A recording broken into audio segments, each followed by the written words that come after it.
আমি একটা কুমড়োর তরকারি বানাচ্ছি।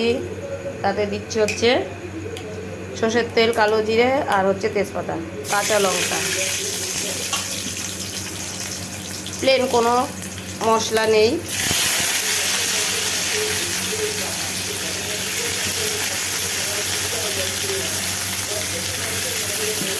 এটা রুটি, ভাত, গরম ভাতের সাথে খেতেও খুব ভালো লাগে। খেয়ে দেখবেন, খুবই ভালো লাগে খেতে। এর মধ্যে কিছুই দেবো না, একটু হলুদ, একটু লবণ আর কাঁচা লঙ্কা, আর নামানোর সময় হালকা একটু মিষ্টি। গুড়, চিনি, বাতাসা যা ইচ্ছা দিতে পারেন।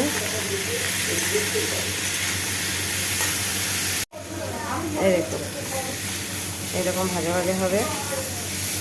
এবার আপনি রুটি দিয়ে গরম গরম ভাতের সাথে আমি একটু চিনি দিয়ে দিচ্ছি, কোনো মশলা নেই। একটু করে খেয়ে দেখবেন, খুব ভালো লাগে। ব্যাস হয়ে গেছে। আমি এটা এখন গরম গরম ভাতের সাথে খাবো। করে রান্না করে খেয়ে দেখবেন কত ভালো লাগে, তারপর আমাকে কমেন্ট করবেন।